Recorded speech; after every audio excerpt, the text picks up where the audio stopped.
"No man wants me," said the obese teen, and the Mafia boss said, "You're perfect." On the coldest night, a scared girl in a flower dust apron meets the most dangerous man in the city. He gives her a rule, he gives her a safe room, he gives her his jacket and a promise. But safety has a price. Whispers in the hallway. A sniper's red dot on the glass. A paper no one should ever sign. Her body promised to an enemy. And then, boom, a masked video drops, framing the boss for a crime he didn't order. The walls close in. The traitor might be inside. The girl won't run. She makes a plan that could flip the whole war. He is lethal to the world. He is gentle only to her. But when love becomes the target, who gets saved? Who gets burned? And what would you sacrifice to hear? "You're perfect, and believe it?" The flickering fluorescent light in the alley behind Sweet Dreams Bakery cast harsh shadows as Bee hefted the last trash bag toward the dumpster. Her arms ached from hours of kneading dough and scrubbing mixing bowls. The night air held an autumn chill that made her wish she'd grabbed her cardigan before stepping out. Voices drifted through the barely open back door. Angry, male voices that made her freeze mid-step. "Your protection payments are late again, Marco." The words slithered through the gap. "The boss ain't happy." Bee's heart hammered. She'd known her boss was struggling with bills, but this was different. This was danger. "Please, I just need another week," Marco pleaded. "Business will pick up once school—" "Time's up!" The crunch of approaching tires made Bee shrink against the brick wall. A black sedan rolled into the alley, its headlights cutting through the darkness. The car stopped, engine purring, and the back door opened. A tall figure emerged, his presence filling the narrow space. Even in shadow, his authority was undeniable. The men harassing Marco stiffened to attention. "Leave!" The single word carried absolute command. His voice was deep, accented with old-world Italian precision. "Don Vitale, we were just—" "Now!" The thug scrambled past Bee, one shoulder checking her hard enough to make her stumble. "Watch it, fatty," he sneered. Shame burned through her chest. The familiar hurt of being dismissed, being less than, bubbled up before she could stop it. "No man wants me anyway," she muttered, wrapping her arms around herself. The Don turned, his sharp gaze finding her in the shadows. He moved with fluid grace, shrugging off his suit jacket. "You're perfect," he said, voice steady and certain as he draped the expensive wool over her shoulders. The fabric carried warmth and a hint of sandalwood. "Thank you," Bee managed, clutching the jacket closer.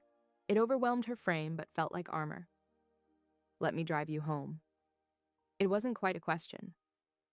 "To ensure no one follows." Bee glanced at Marco, who nodded frantically. "It's late, Bee. Go home safe." The Don opened the car door for her, maintaining a respectful distance as she slid into the leather interior. He took the driver's seat himself, adjusting the mirror to keep the road behind them in view. "Where do you live?" 4 blocks east, the studio apartments above the bookstore." Bee twisted her fingers in her lap. "I'm sorry you had to. I didn't mean to." "Your schedule?" he asked, smoothly changing the subject. "Oh, morning lectures at the university, afternoon shift at the bakery, then closing 3 nights a week." The car moved silently through empty streets. "It's not bad, really. Keeps me busy." "Family nearby?" Bee shook her head. "Just my stepfather sometimes. He calls when he remembers." When he needs money, she didn't add. They pulled up to her building. Before she could reach for the door handle, he was there, opening it with that same fluid grace. From his pocket, he withdrew a metal card, pressing it into her palm. "If you ever feel unsafe, call me first, any hour." "But first," he repeated softly, "before anyone else." He waited until she unlocked the entrance, then returned to his car without another word, without asking for anything in return. Bee climbed the narrow stairs to her 3rd-floor studio, hands shaking slightly as she worked her key in the lock. Inside her tiny apartment, she sank onto her bed, still wrapped in his jacket. The metal card caught the dim light from her bedside lamp. She listened to the purr of his engine fade into the distance, trying to process the surreal turn her ordinary evening had taken. Finally, she stood and carefully folded his jacket, smoothing the expensive fabric before laying it over her desk chair. "I'll return it first thing tomorrow," she promised herself aloud, though the words felt hollow in the quiet room. Moving through her nighttime routine helped restore some normalcy. She changed into soft pajamas, washed her face, and checked that her textbooks were packed for tomorrow's classes. At her bedside table, she set her phone alarm for 5:30 a.m., placing the metal card beneath it where she'd see both when she woke. The card's weight felt significant, like a talisman, like protection, like the promise of someone who looked at her and saw neither too much nor too little, but perfect. Her small room felt different somehow, not larger, but safer. The streetlight filtering through her curtains cast gentle shadows instead of threatening ones. The familiar sounds of the city seemed muted, as if the night itself was standing guard. Bee touched the card one last time before sliding under her covers. Her fingertips traced the embossed letters, memorizing the feel of them. In the morning, she'd return his jacket and probably never see him again. But for now, in this moment between one ordinary day and the next, she let herself feel protected. Wanted. Perfect. The city continued its nighttime symphony outside her window. Distant sirens, passing cars, the rattle of the L train. But here, in her tiny sanctuary, Bee felt the evening's fear and shame dissolve into something warmer. Something that felt impossibly like hope. She reached up to switch off her lamp, checked her alarm one final time, and settled into her pillow. Tomorrow would bring its usual routine of classes and work, but tonight had shown her that even the most ordinary moments could hold extraordinary surprises. At precisely 5:45 a.m., Bee descended the creaking stairs of her walk-up. Corrado's folded jacket draped over her arm. The pre-dawn air held that particular stillness unique to Chicago mornings, broken only by the soft purr of an idling engine. A black sedan waited at the curb, sleek and imposing against the gray light. A suited driver straightened as she emerged, holding a pristine white bakery box. "Miss Monroe," he said with a slight nod. "Mr. Vitale sends his regards." Bee clutched the jacket closer, her steps faltering. "I was just heading to return this." "He's already at the bakery, miss." Of course he was. The walk to work felt different with the sedan crawling alongside, matching her pace. Inside the shop, the scent of fresh bread couldn't mask the lingering tension from last night. Marco worked the ovens with nervous energy, barely meeting her eyes. Corrado stood at the counter, immaculate in a fresh suit. "Good morning, Beatrice." His voice carried that same quiet certainty from the night before. She extended his jacket. "Thank you for—" "Keep it," he said, then turned to Marco. "I'll take the morning's inventory. All of it." Marco's eyes widened. "The entire—" "For a meeting," Corrado explained smoothly, though his gaze never left Bee. He placed a thick envelope on the counter. "This covers last night's incident." Before Marco could respond, Corrado set his metal card beside the register. "One rule," he said to Bee. "Call me first. Always." She shook her head. "I don't need protection." "Always," he repeated softly, then nodded to his men, who began loading trays of pastries. The morning rush came and went, a blur of coffee orders and warm bread. At noon, Bee gathered empty flour bags for disposal, pushing through the back door into the alley's harsh sunlight. Fresh red spray paint marked the brick wall, still wet enough to gleam. Sweet Bee closes at 11. Her nickname, her schedule. Her heart thundered against her ribs. With trembling fingers, she dialed the number from the metal card. He answered on the first ring. "I'm moving you today," he said without preamble. "Pack what you need for tonight. A car will arrive at 3. "But This isn't a discussion, Beatrice." The high-rise apartment stood 2 train stops from the bakery, all glass and steel, reaching toward the clouds. The elevator required a keycard and opened directly into a sprawling space of marble and soft grays. 2 guards took position in the hallway as Corrado led her through her new temporary home. "The guest room is yours, Rito," he said, opening double doors to reveal a space larger than her entire studio. "No one enters without your explicit permission." Bee set her overnight bag on the plush bed. "My classes continue as scheduled. The bakery job, too, for now." He watched her explore the attached bathroom with its rainfall shower. "But we set terms." At the kitchen's marble island, over coffee and delicate cups, they negotiated. She would text when leaving for evening classes and upon return. His men would maintain distance while keeping watch. The apartment's security features were non-negotiable. Locked elevator, reinforced windows, cameras in the common areas. "I don't want to disrupt your life," Corrado said, studying her over his cup. "Just protect it." Afternoon sun slanted through floor-to-ceiling windows as Bee wandered the apartment. The city sprawled below, a view she'd only seen in movies.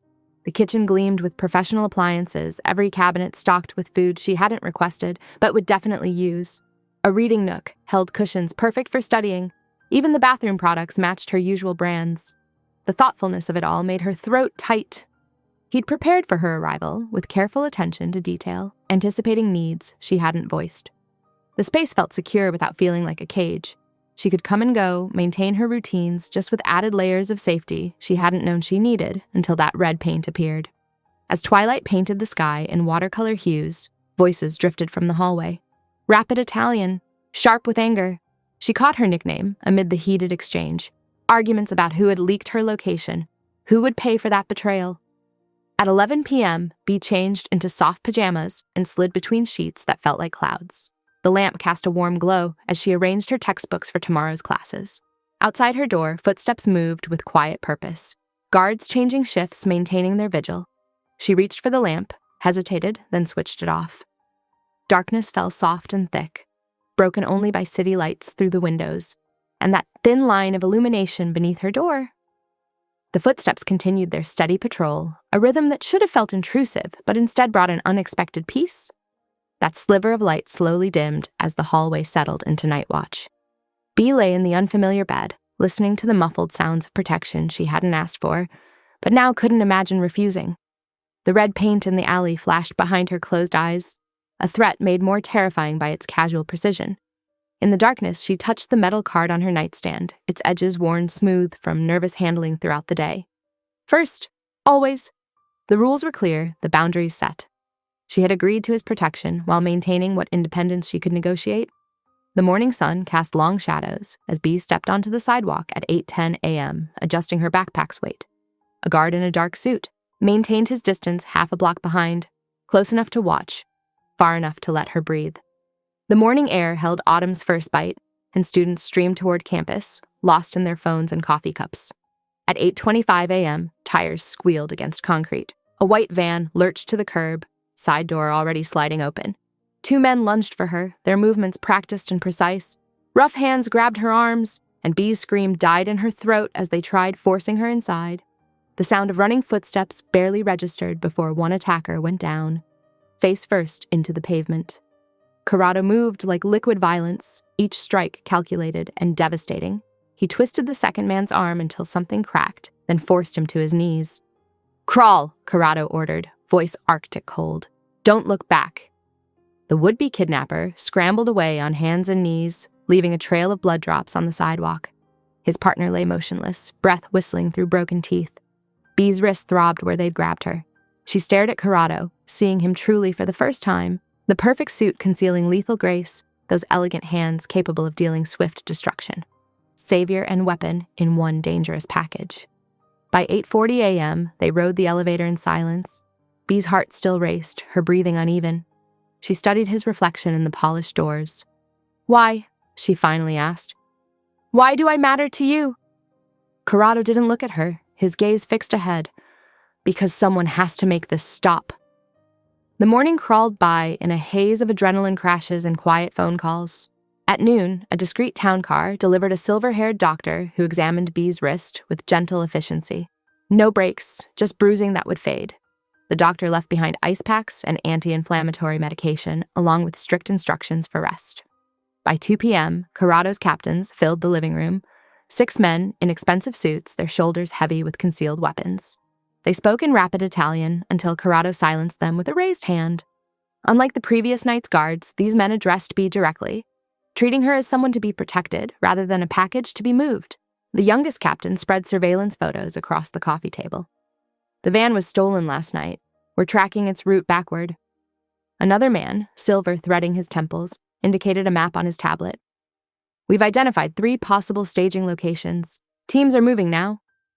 Bee sat on the couch's edge, ice pack numbing her wrist, as they discussed security rotations and information leaks. Corrado included her in each decision, asking her preferences for female guards, confirming her schedule needs, ensuring she understood the protective measures being implemented. She pulled out her phone, thumbs hovering over the keyboard as she composed a message to her bakery boss. How to explain missing tonight's shift without causing panic. She settled. For a simplified version, family emergency, needs a few days off. The reply came quickly, A worried thumbs-up emoji followed by, "Take care of yourself." The captains departed one by one, leaving behind their plans and promises. Sunset painted the apartment in amber and shadow as Corrado stepped onto the balcony.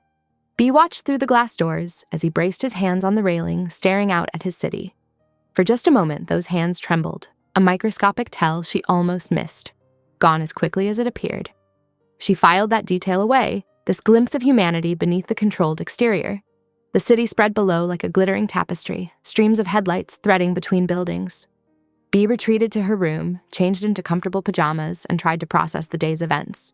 Her wrist ached, despite the ice and medication. The attack played on repeat behind her closed eyes. The van's screech, rough hands, Corrado's arrival like an avenging angel. By 10 p.m., she lay in bed, listening to distant sirens echo between skyscrapers. The ceiling held no answers, but her thoughts crystallized anyway. She would not be anyone's burden or pity project. Tomorrow, she would set her own terms for staying, establish boundaries that would let her keep both her dignity and his protection. Her fingers traced the forming bruises, purple shadows, that marked where strangers had tried to steal her away. The marks would fade, but their meaning lingered. Someone wanted her badly enough to risk Corrado's wrath. Someone thought she was valuable enough to kidnap in broad daylight. The guard rotation changed outside her door, quiet footsteps and murmured passwords. The city's symphony drifted up from far below. Traffic and voices, music and machinery, the endless pulse of urban life continuing despite the violence that had erupted in its midst this morning. B turned onto her side, watching shadows play across the wall. The borrowed apartment felt both sanctuary and cage, its luxury a sharp contrast to her old studio's familiar comfort. But comfort hadn't protected her from the van, from rough hands and cruel intentions. The bruises on her wrist proved that her old life's illusion of safety had shattered beyond repair. Still, she refused to surrender control completely. Protection didn't have to mean submission. Tomorrow she would establish new parameters, carve out space for herself within these gilded walls. She would accept Corrado's security while maintaining her own agency. The sirens faded into the distance, leaving behind the soft whir of the building's ventilation system and the occasional footsteps of vigilant guards. Bee's wrist throbbed in time with her heartbeat, a steady reminder of why she needed to stay, and why she needed to set terms for that staying. The morning sun painted golden squares across the marble kitchen counter as Bee gripped her coffee mug. It was exactly 9 a.m., and Corrado sat across from her, his own espresso, untouched. The weight of unsaid words hung between them. I need answers, Bee said, forcing her voice steady. Why me? Why now? Corrado's jaw tightened. He pulled out his phone, scrolled briefly, then placed it face up between them. The screen showed a ledger entry, her stepfather's name, a staggering sum, and beside it, 2 words that made her stomach drop. Leverage available. Your stepfather owes money to the Bianchi family, he explained, his voice controlled but edged with anger. They found your connection weeks ago. That alley tag wasn't random. Bee's hands trembled around her mug. He hasn't called in months. I thought. She swallowed hard. I thought he was just being himself. The Bianchis are not known for patience. Corrado's fingers drummed once on the counter.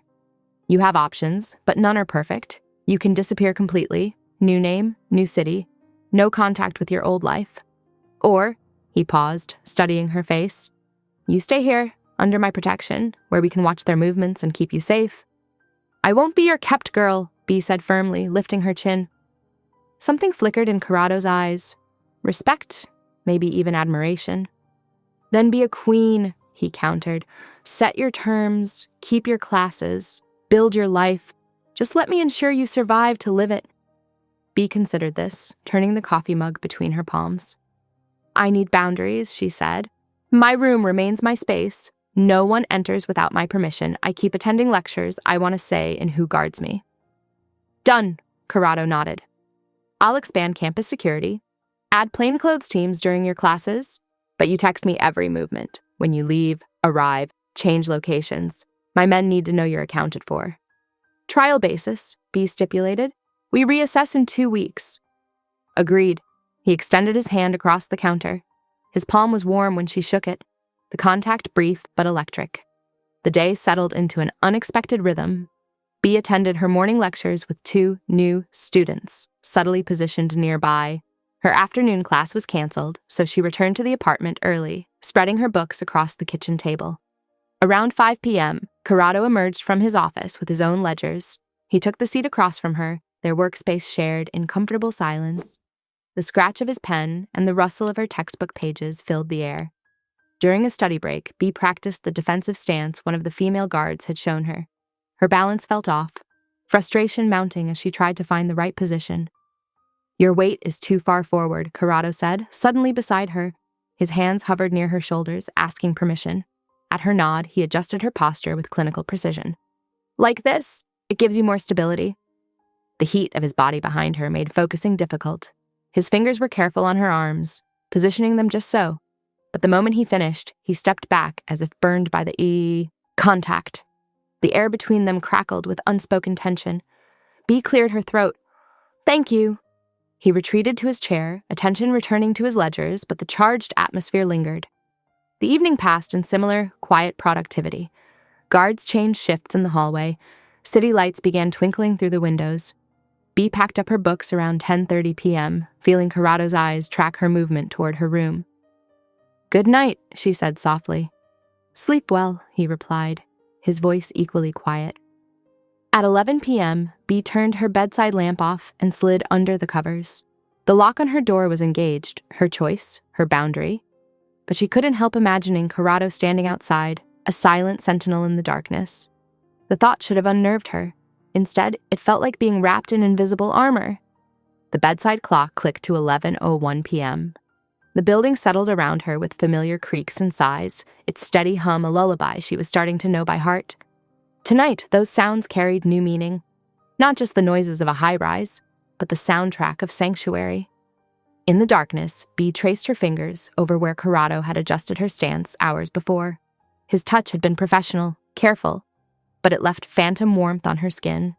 She'd seen the way he'd pulled back, fighting some internal battle between protection and possession. The city glowed beyond her windows, a constellation of artificial stars. Somewhere out there, the Bianchis were plotting, her stepfather's debts a noose around her neck. But here, behind locked doors and watchful guards, she'd found an unexpected safe harbor. The clock's red numbers cast a faint glow across her nightstand. The building's ambient sounds wrapped around her like a blanket. Elevator cables shifting, air conditioning humming, the distant pulse of Chicago's nightlife filtered through thick glass. These walls held her separate from danger, but not imprisoned. A queen in her tower, she thought with a hint of irony, remembering Corrado's words. Sleep began to tug at her consciousness. The last thing she registered was the soft tread of guards changing position in the hallway, their movements a reminder that while she might be in danger, she wasn't alone. The building's low hum carried her into dreams as the night settled around her secure room. At 6:30 a.m., the scent of butter and yeast filled the apartment kitchen. Bea stood at the marble counter, her hands dusted with flour, as she folded another layer into her practice croissants. The early morning light painted the room in soft grays and golds. Corrado appeared in the doorway, his usual crisp appearance, slightly rumpled. His tie hung loose around his neck, and his sleeves were rolled to his elbows. He paused, watching her work with quiet interest.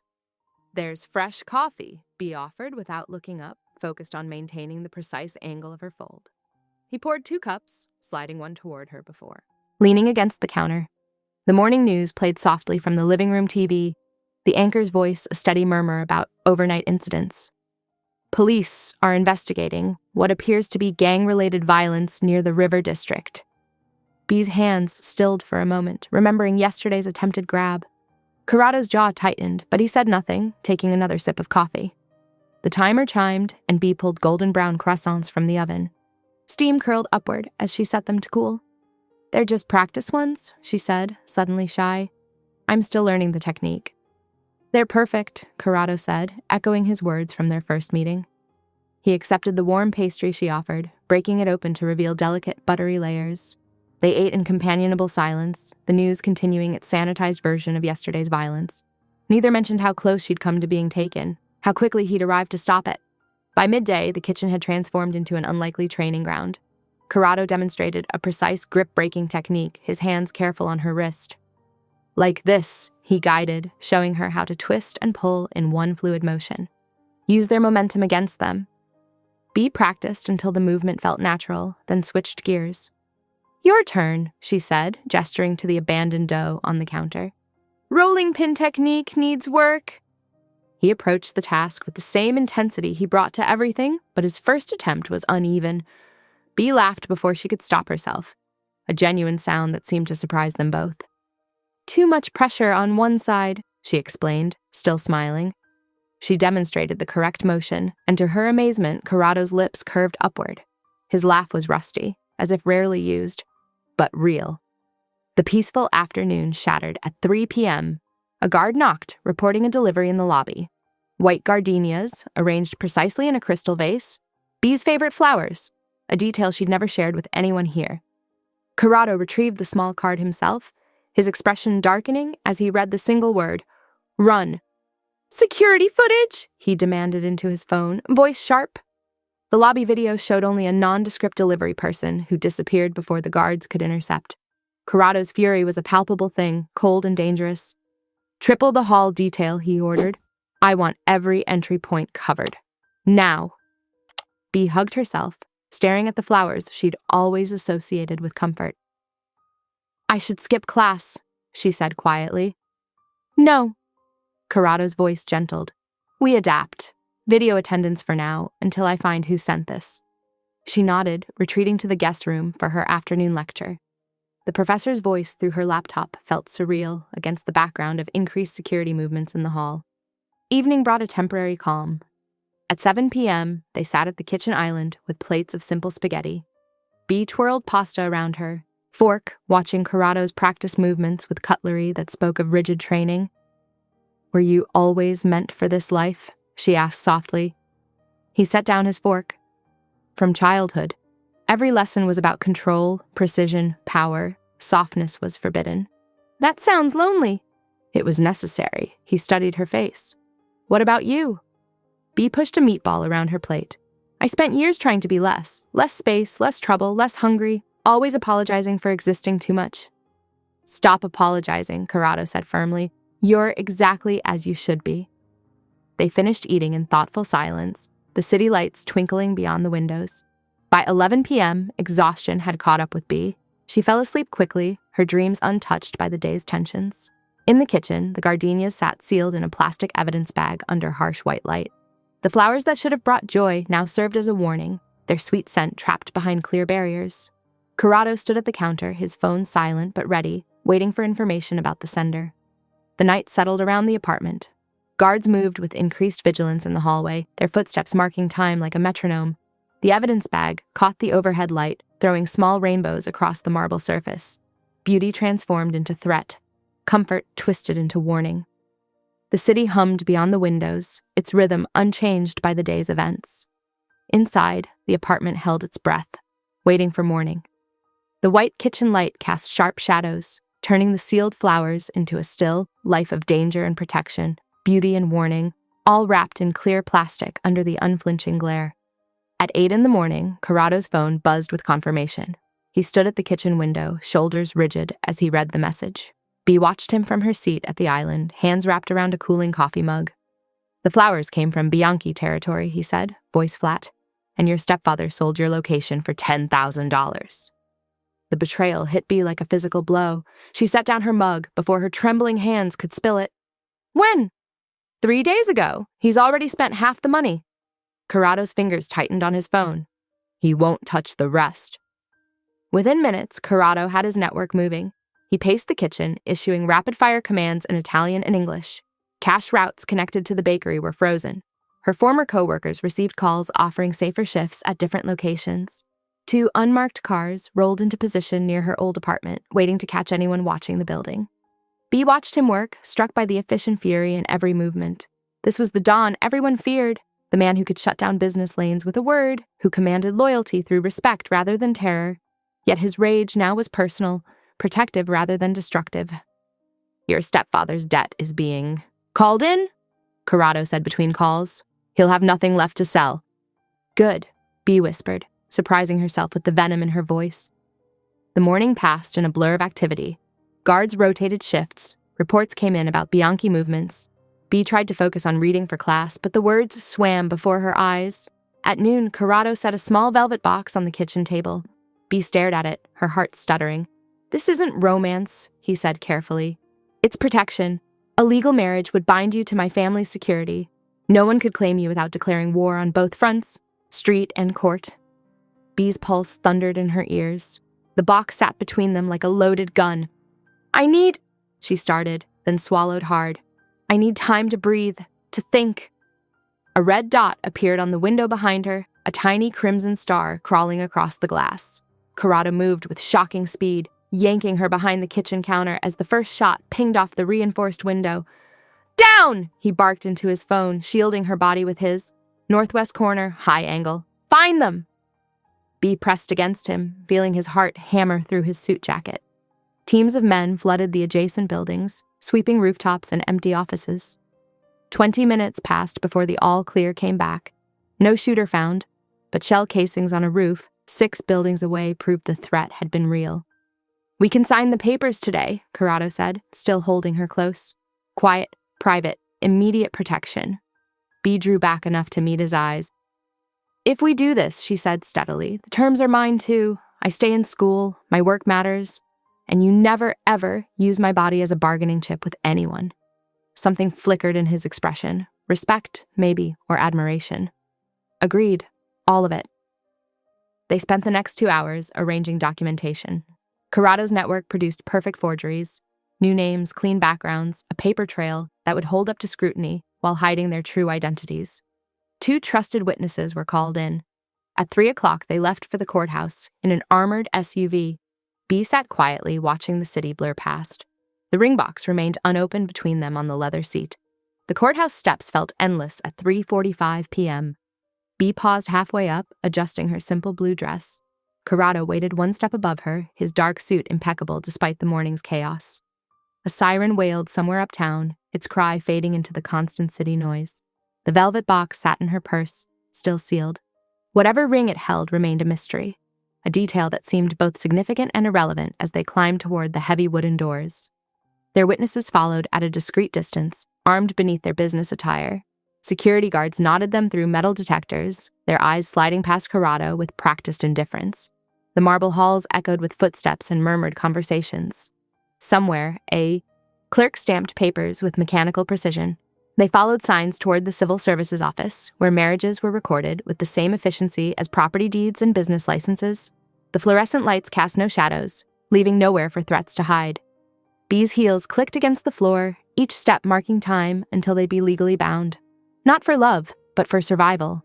Not with romance, but with careful strategy. She thought of the red dot on the window, of betrayal sold for cash, of flowers turned to warnings. Corrado walked beside her, his presence both commanding and carefully distanced. He'd given her space to think, even as he arranged her protection. He'd offered terms, then accepted hers. Now they moved toward a contract that would tie them together in ways neither had planned. The witnesses trailed behind, their shoes whispering against marble. Up ahead, a sign pointed toward the office that would change everything. Bee straightened her spine, chin lifting. This was her choice too, not just his protection, but her terms. A clerk looked up as they approached the counter, bored and efficient. Paperwork waited in manila folders, names already filled in with perfect forgeries. The witnesses stood ready with identification that would pass any inspection. The ring box weighed heavy in Bee's purse, its contents still unknown. She reached for the first form as another siren Dopplered past outside, its wail fading into the distance as they stepped into the office. The side room felt like a vault with its windowless walls and fluorescent lights. At 4:05 p.m., Bee stood beside Corrado before a tired-looking officiant, her fingers twisted together to hide their trembling. Before we proceed, she said clearly, I need our conditions spoken aloud and witnessed. Corrado nodded, his presence steady beside her. The witnesses shifted, alert but discreet in their dark suits. I retain full control over my education and work, Bee stated. No decisions about my schedule or choices without my input. Agreed, Corrado said. Any touch beyond immediate safety requires explicit consent. No using this marriage as leverage for physical intimacy. His jaw tightened, but he nodded again. You have my word. And in 90 days, if the danger has passed, we revisit these terms. Decide if this needs to continue. Acceptable, he said softly. Something in his tone made her glance up, but his expression remained carefully neutral. The officiant cleared his throat, shuffling papers with practiced efficiency. They signed their forged names on crisp documents, the scratching of pens loud in the hushed room. When it was done, Corrado turned to her with an unreadable look. He leaned down slowly, telegraphing his movement, and pressed a kiss to her forehead. The gesture felt like a vow, gentle, reverent, unexpected in its tenderness. Bee's breath caught. The moment shattered as smoke billowed through the corridor. Alarms shrieked to life, their electronic wail piercing. Through the haze, Bee glimpsed 3 masked figures rushing toward their room. Corrado moved with liquid grace, sweeping her into his arms. "Head down," he ordered, already running. His body curved around hers, shielding her from whatever threat pursued them. Smoke burned her lungs as they navigated the maze of hallways. Screams and footsteps echoed, creating a chaos of sound. Bee pressed her face into Corrado's shoulder, trusting him to guide them to safety. By 4:25 p.m., they burst through the courthouse doors into stark sunlight. The armored sedan idled at the curb, door already open. Corrado deposited her inside with careful precision, sliding in after her as the driver accelerated smoothly into traffic. "Wife," he murmured, the word part prayer and part warning. His hand skimmed her arms, checking for injuries. Bee studied his face. The sharp planes, the controlled tension, the barely visible concern in his eyes. She realized with startling clarity that she didn't want to face this danger alone. She wanted to be brave with him, not despite him. The sedan wound through city streets, taking an elaborate route back to the penthouse. Corrado never moved away from her side, though he maintained the careful distance their agreement required. His phone buzzed constantly with updates from his men, but his attention remained fixed on their surroundings. They reached the penthouse by 5 p.m., ascending in the private elevator while security swept each floor. Inside, Bee insisted Corrado take the couch, despite his protests about the master bedroom. "The terms stand," she reminded him quietly. "Even now." He inclined his head, respecting her boundaries even as tension radiated from his tall frame. "The guest room is yours. I'll be here if you need anything." Bee retreated to shower, letting hot water wash away smoke and adrenaline. Her hands shook as she changed into soft loungewear, the events of the day catching up in waves. Through the door, she heard Corrado speaking rapid Italian to his men, coordinating responses and tightening security. They ordered takeout around 8 p.m., neither feeling up to cooking. The silence as they ate was comfortable rather than strained, broken occasionally by quiet observations about the food or the city lights spreading below their windows. "Tell me about your classes," Corrado said eventually, his deep voice gentle in the dim kitchen.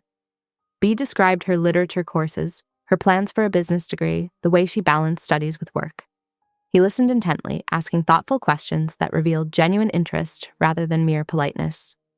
At 10:30 p.m., she remembered to text her bakery boss. "Safe, but need a few days off, waiting on plumbing repairs."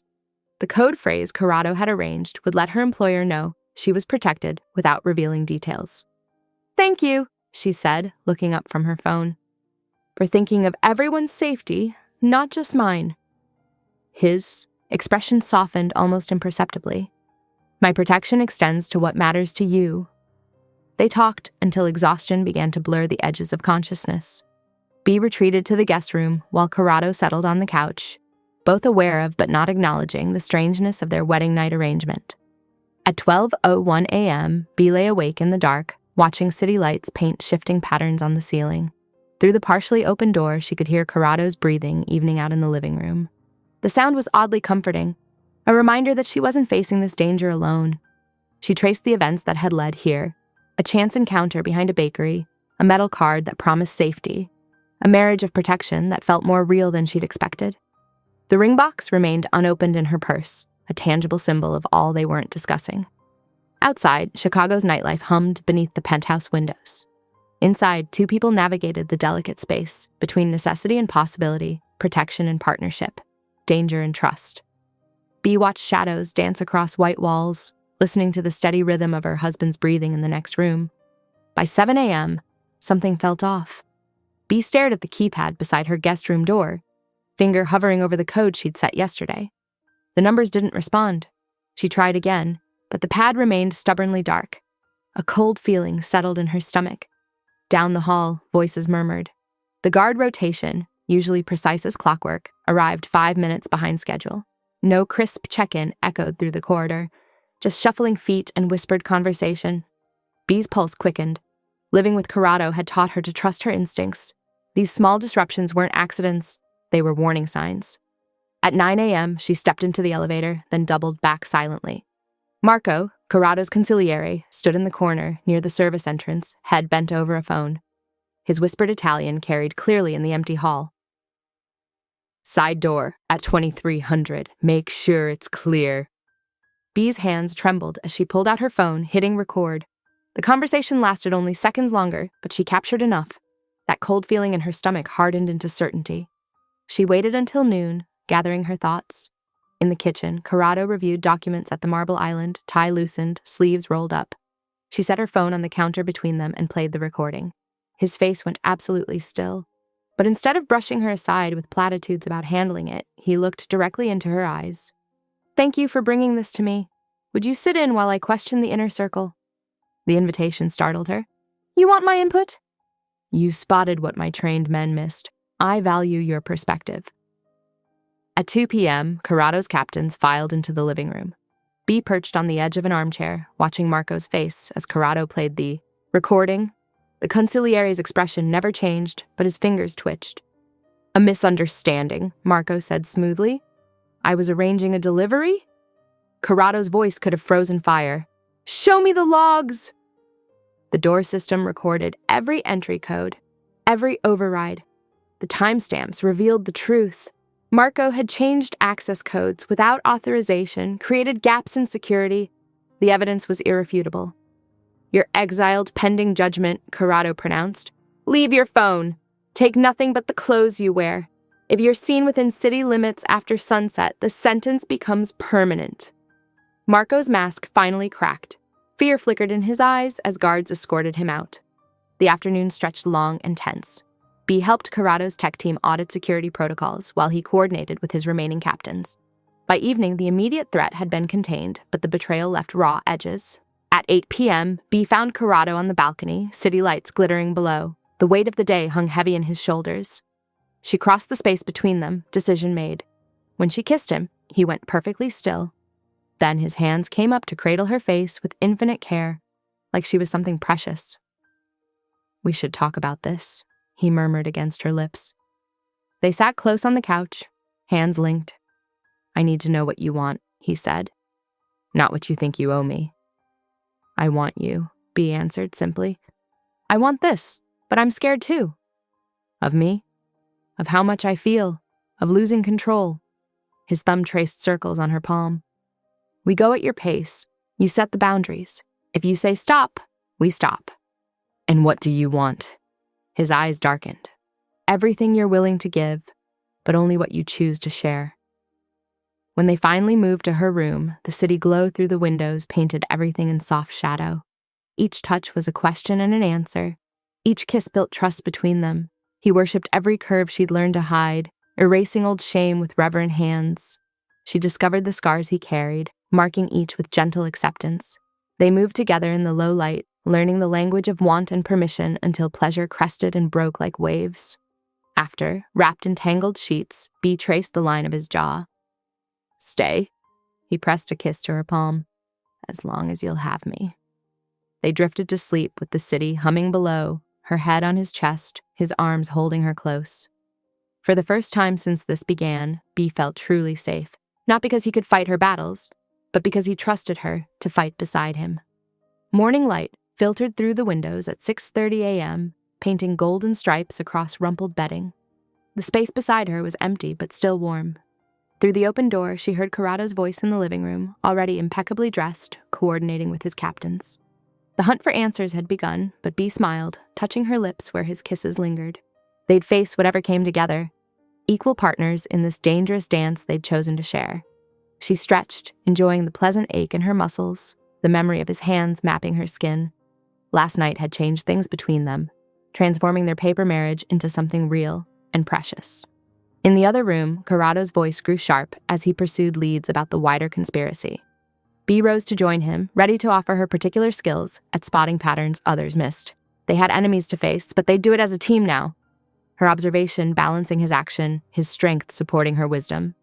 Bee woke to Corrado's rapid footsteps approaching her door at 7:15 a.m. His knock was sharp, urgent. "Come in," she called, already sitting up. He entered with a manila folder and tension radiating from every line of his body. "We found something." His voice was controlled fury. Marco broke under questioning. "Your stepfather," he paused, jaw working.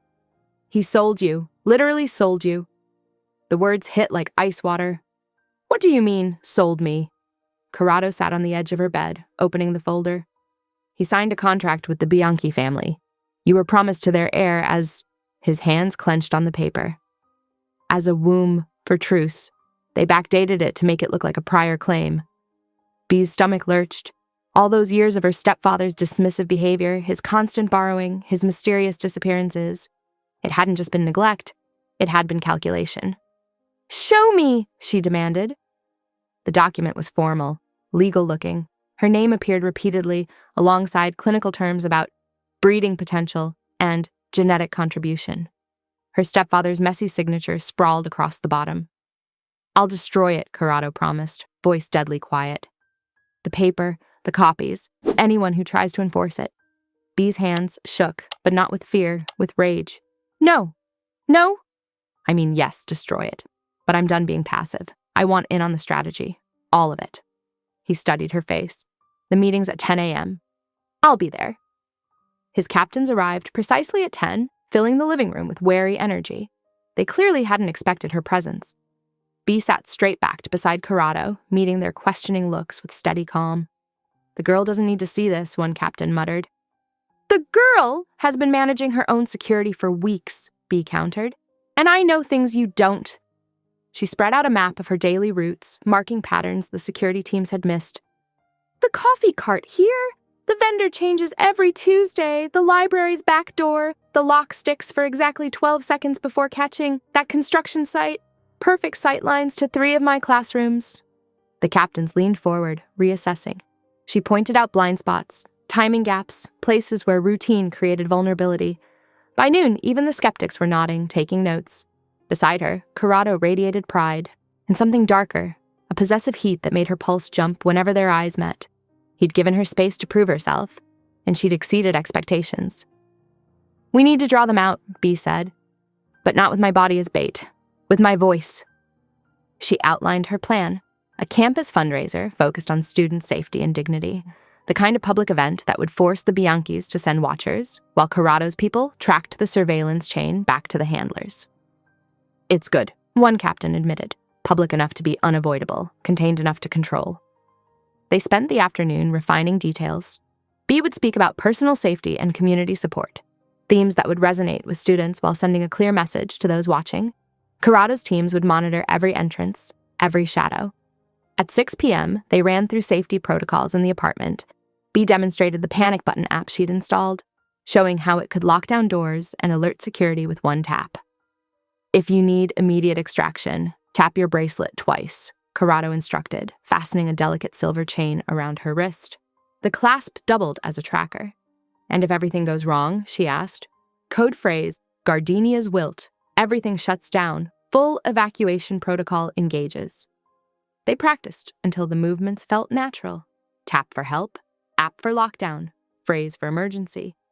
Each layer of security wrapped around her like armor. Through it all, Bee felt strangely calm.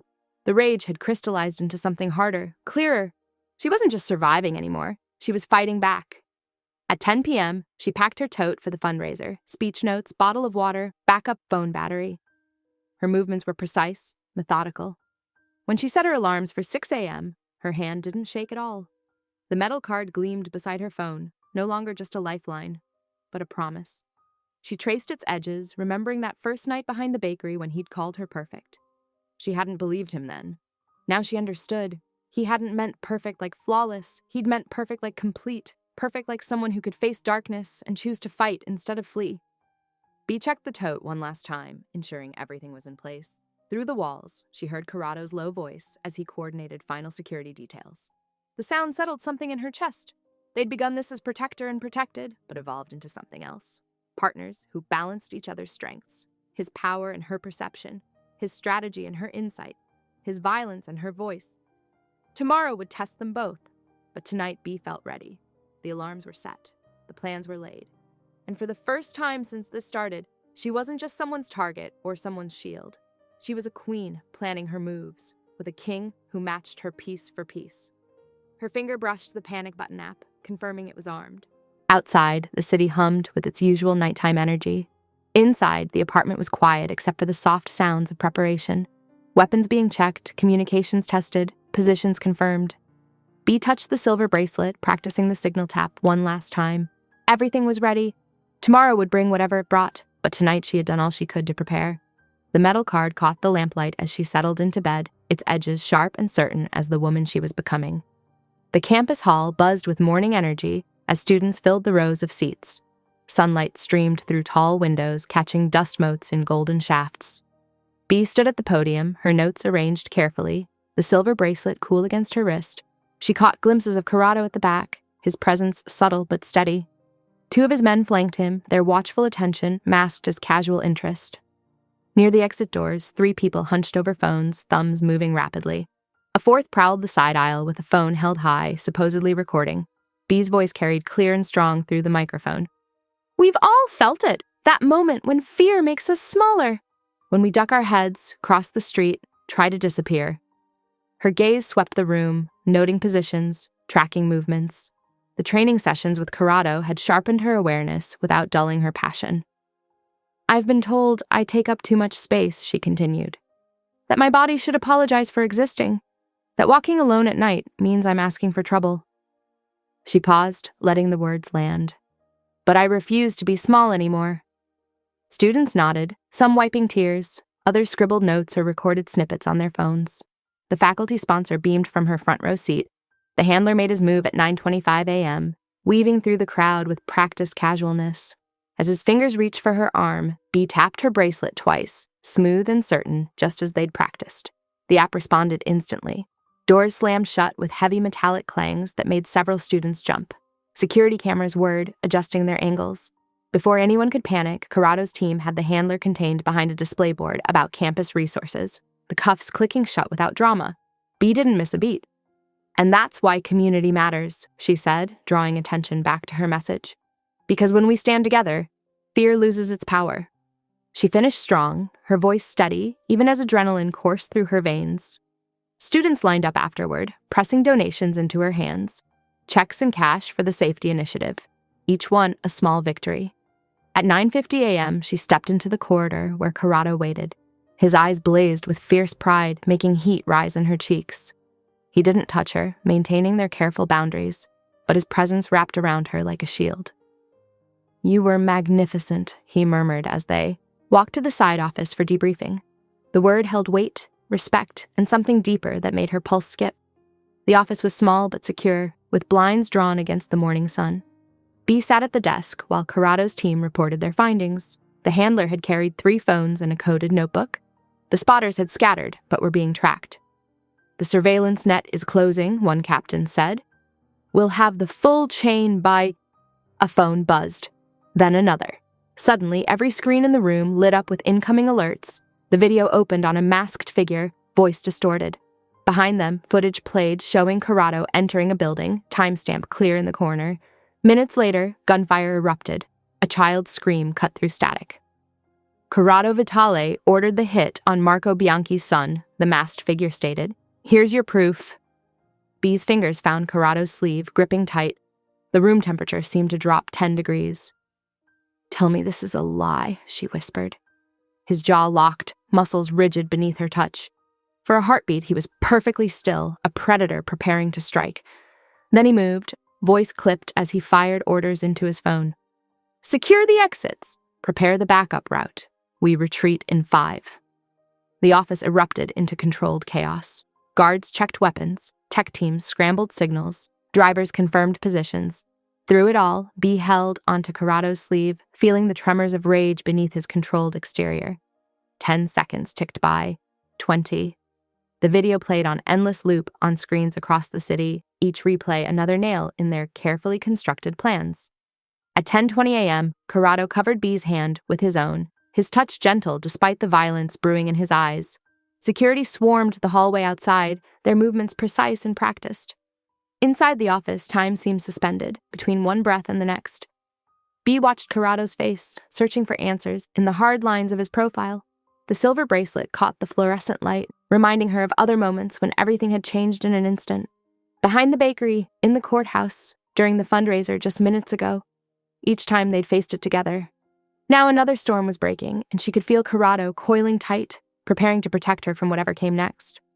But as his men arranged their retreat, Bee's mind was already racing ahead, analyzing patterns just as she had with the campus routes. The timestamp, the building, the angles of the footage. Something wasn't adding up, but there wasn't time to unravel it now. Not with the city about to explode into retribution and revenge. The office phone rang, shrill in the tense air. No one moved to answer it. Outside, boots thundered past as security teams took positions. Somewhere in the distance, sirens began to wail.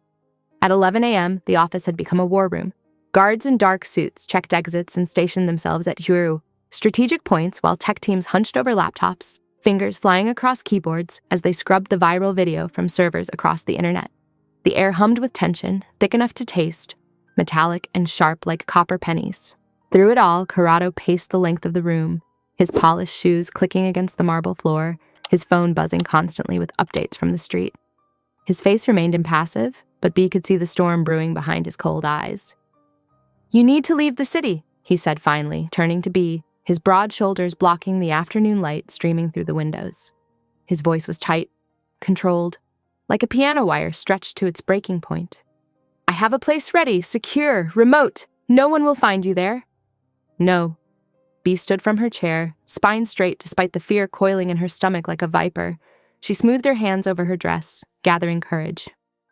"I won't be packed away like China while you fight this alone. I'm not some fragile thing to be sheltered." "This isn't a discussion." His words came sharper now, cutting through the air between them. The muscle in his jaw twitched, the only visible sign of his growing frustration.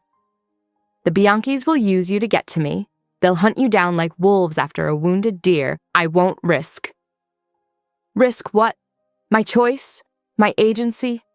She stepped closer, hands trembling but voice steady as stone. The scent of his cologne, sandalwood and something darker, filled her senses.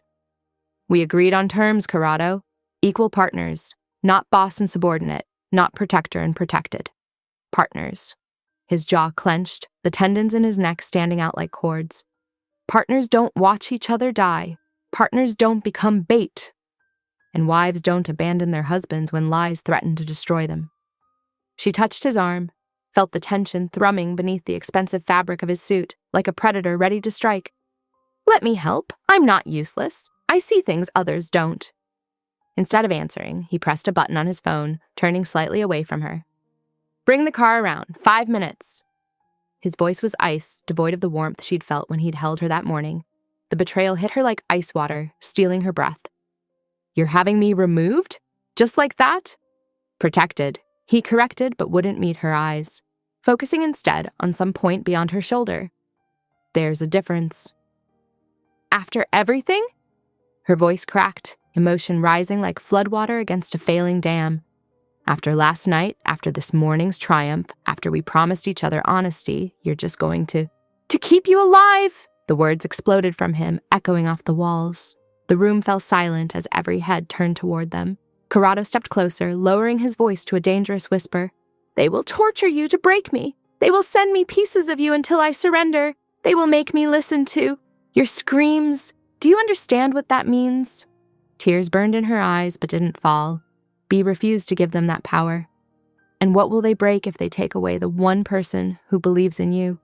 What happens when you're fighting alone, with no one to watch your back?" The room went silent except for their ragged breathing, the tension between them a living thing. Outside, car engines rumbled to life, the sound of gravel crunching under heavy tires. At 11:30 a.m., Bee squared her shoulders and made her choice, lifting her chin in quiet defiance. "I'll go," she said quietly, watching something like relief flicker across his features. "Not because you're forcing me, but because I choose to fight from a different angle." She held up a hand when he tried to speak, palm facing him like a stop sign. "You need someone working the paper trail while you handle the streets. Someone who knows research, who can spot patterns. Someone they won't expect." His expression softened fractionally, the hard lines around his mouth easing. "Bee, let me do this. Let me help clear your name. It's the only way I can live with myself, knowing I did everything possible instead of hiding under blankets while you risk everything. She swallowed hard. I won't be the damsel, not when I can be useful. For a long moment he studied her face, his dark eyes searching hers, as if memorizing every freckle, every curve. Then he nodded once, sharp and decisive, like a general approving a battle plan. Where? The bakery apartment. My old boss knows the neighborhood patterns, who belongs and who doesn't. And no one will look for your wife above a closed shop selling day-old bread. It's too ordinary, too beneath notice. By noon, Bee sat in an unmarked sedan with tinted windows, watching familiar streets slide past like scenes from a life she barely recognized anymore. Buildings she'd passed 1,000 times now looked like potential threats, shadows that might hide enemies.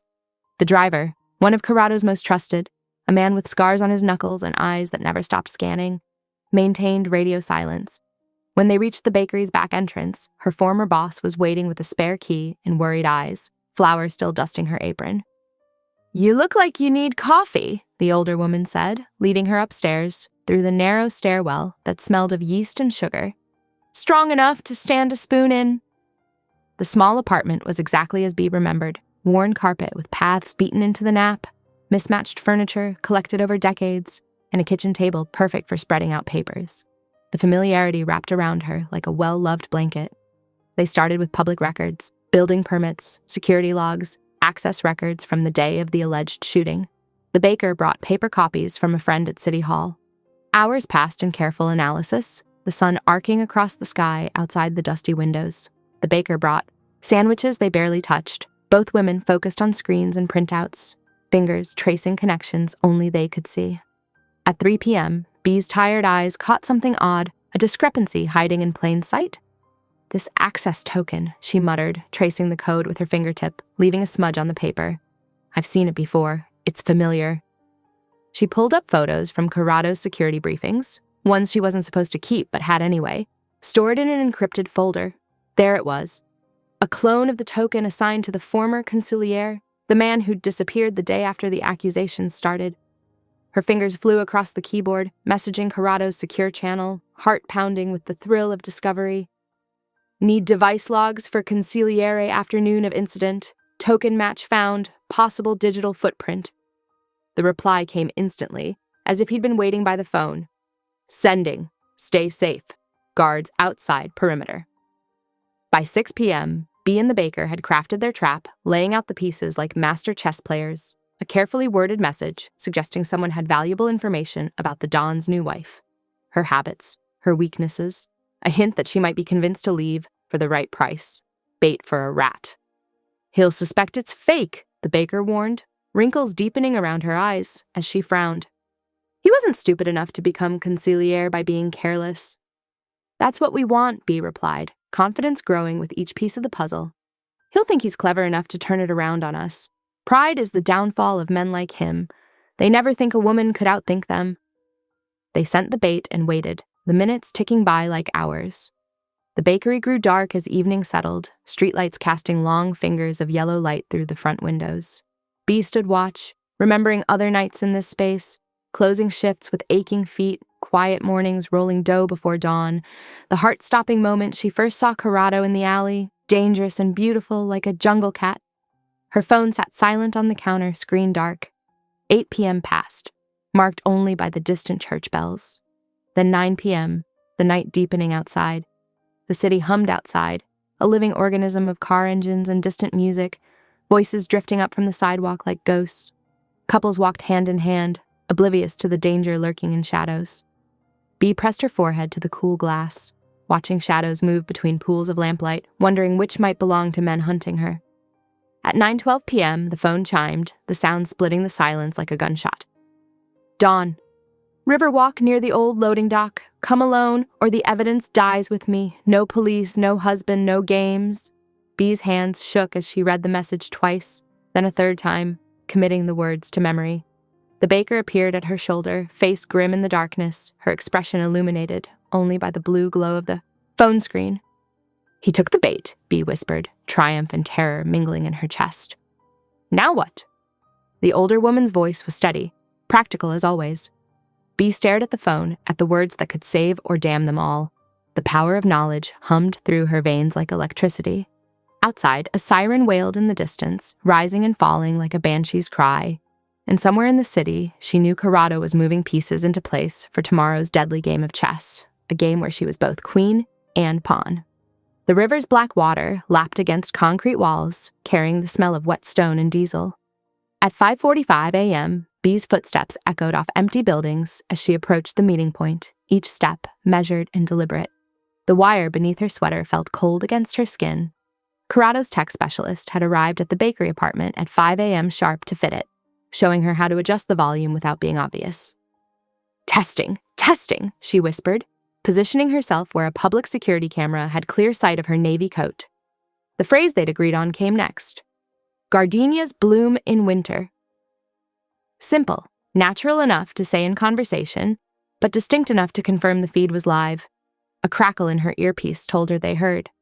Somewhere in the shadows, Corrado's team was watching, but she forced herself not to search for them. The sky remained stubbornly dark, though hints of dawn teased the eastern horizon.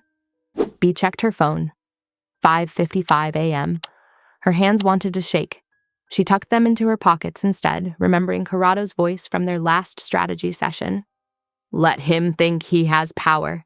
Men like this can't resist explaining their cleverness.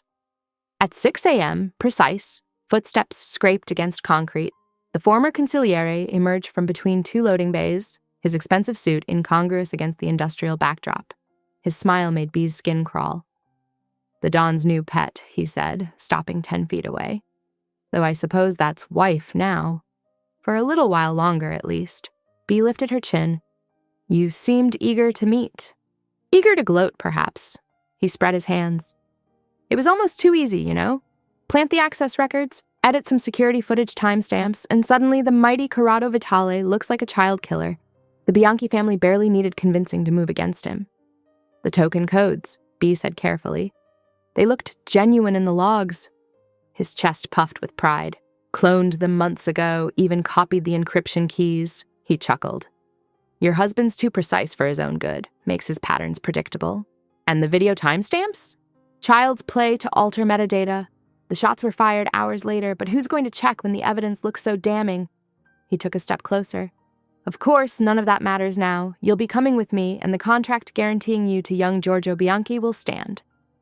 Bee's heart hammered, but she kept her voice steady. The contract my stepfather signed. For a very generous fee. Another step. Would you like to know exactly how much your virtue was worth to him?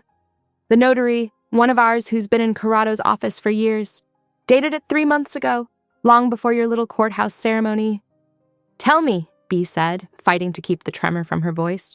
Tell me everything about how you arranged it. The traitor opened his mouth to continue gloating, and froze as shadows detached themselves from the walls. At 6:07 a.m., Corrado emerged from one side while his men blocked the other exit. The consigliere reached for something in his jacket, but never made it. A brief scuffle ended with him on his knees, blood trickling from his nose. Corrado approached with measured steps, his face carved from stone. He reached into the traitor's satchel and withdrew a thick envelope. Inside was a single document, its official seals gleaming dully in the pre-dawn light. Without a word, he produced a small metal tray and a lighter. The contract caught quickly, curling at the edges before dissolving into ash. Bee watched it burn, her throat tight with all the words she needed to say. I didn't leave because I doubted you, she managed finally. I left because I believed in you enough to fight where you couldn't reach, where they wouldn't expect. Corrado turned to her then, and the look in his eyes made her breath catch. You were perfect before I ever touched you, he said softly. You are mine because you choose me. Something inside her chest cracked and melted at those words. Behind them, the traitor was being efficiently bundled into a waiting car, but Bee barely noticed. The city was waking around them, delivery trucks rumbling to life, early commuters hurrying past on distant streets. At 6:20 a.m., sirens wailed somewhere in the maze of buildings, but they felt far away and unimportant. The sun finally crested the skyline, painting the river in shades of gold and rose. Smoke from the burning contract drifted up into the brightening sky, carrying away the last physical evidence of the betrayal. Bee felt lighter watching it disappear, as if some weight she hadn't known she carried had lifted from her shoulders. Corrado offered his arm, and she took it without hesitation. Together they walked toward the waiting car, their footsteps falling into perfect rhythm. The morning air still held its chill, but Bee didn't feel cold anymore. She felt strong, protected, chosen. Not because someone else had tried to claim her, but because she had claimed herself, and then chosen to share that self with the man beside her. The man who had seen her strength from the beginning, who had given her space to prove it not just to others, but to herself. The car door opened silently at their approach. Before she ducked inside, Bee took one last look at the river, at the play of early sunlight on the water. The scene looked nothing like that. First night behind the bakery, when a scared girl had blurted out her insecurities to a dangerous stranger. But she wasn't that girl anymore. She was a woman who had found her own kind of power, who had learned to trust both her heart and her mind. The morning sun had fully risen by 10 a.m. when Corrado strode into the Bianchi compound, his stride purposeful and unhurried. In the wood-paneled conference room, he placed a small recorder on the polished table, Bee's captured conversation with the trader filling the tense silence. The Bianchi patriarch's face darkened as the recording played. His son Giorgio, the intended recipient of the fraudulent contract, looked ill. When the final damning words faded, Corrado spoke with quiet authority. "Your man confessed to forging documents, tampering with security systems, and attempting to frame me for violence against your family. How shall we proceed?" The next hour dissolved into intense negotiation. By 10:45 a.m., fresh papers were drawn up denouncing the original contract as fraud.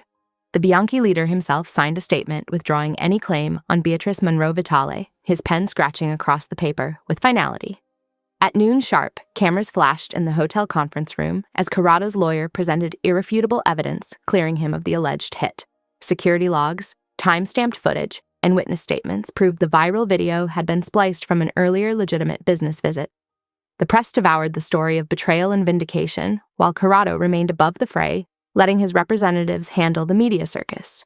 The afternoon sun slanted through the penthouse windows at 3 p.m., painting the kitchen in warm light.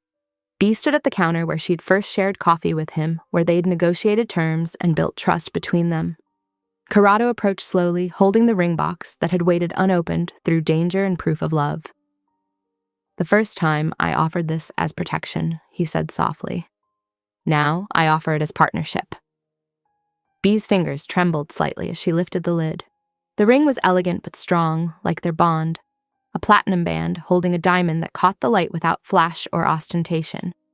She slipped it onto her finger, feeling the weight of choice rather than necessity. "It was always going to be you," she whispered. "Even when I was afraid, it was always you." By 6 p.m., Corrado led her through the renovated storefront of what would become her own bakery. The commercial kitchen gleamed with professional equipment, the space designed with both function and beauty in mind. Large windows would let customers watch the baking process, while the back area provided security without claustrophobia. Her former boss, now head baker, was already testing the ovens, the familiar scent of proofing dough filling the air. Two of Corrado's guards sat at the counter, arguing good-naturedly over the merits of different pastries. "This is a business investment," Corrado explained, showing her the lease with her name bold across the top. "Because I believe in your talent, not because you need my protection." Bee touched the equipment with reverent fingers, noting how every detail matched discussions they'd had over late-night coffee. He'd listened. He'd remembered. He'd built her dreams into reality without diminishing her autonomy. The river reflected city lights when they returned to the walkway at 9 p.m., where the trader's confession had sealed their future. Bee turned to face Corrado, her ring catching the glow of nearby lampposts. "I want forever," she said simply. "Not because I need you to keep me safe, but because I choose to build safety with you." His eyes softened as he drew her close. "The world will fear me," he promised, "but it will cherish you, as I do." When they returned home, the couch that had once marked boundaries between them stood as a reminder of how far they'd come. They'd grown from cautious distance to chosen closeness, from protection to partnership. Near midnight, Bee moved through their apartment, turning off lights. The city sparkled beyond their windows. No longer a landscape of threats, but a canvas of possibility. She set her phone alarm for 6 a.m. Early prep at her new kitchen would begin tomorrow. The metal contact card that had once represented her lifeline now rested in her recipe book, tucked between pages of future creations. She didn't need it anymore to feel secure. Instead, it marked the beginning of their story, the first link in a chain of nights and mornings that had transformed fear into strength, protection into partnership, and two separate lives into one shared future. Her fingers traced the embossed letters one last time, before closing the book. In the darkness, Corrado's steady breathing merged with the quiet hum of the city below. Tomorrow would bring new challenges, but tonight she was exactly where she chose to be. Safe not because he demanded it, but because they'd built it together. The night wrapped around them like a familiar embrace, and Bee felt the rightness of it all settle into her bones. She was no longer the girl who needed saving behind a bakery. She was a woman who had learned to save herself, who had chosen a partner rather than a protector, who had turned necessity into choice and fear into strength. The last light clicked off, leaving only the city's glow filtering through the windows. In the gentle darkness, Bee smiled, knowing tomorrow would begin another chapter, one written in sugar and steel, in choice and chance, in the perfect balance they'd found between power and tenderness.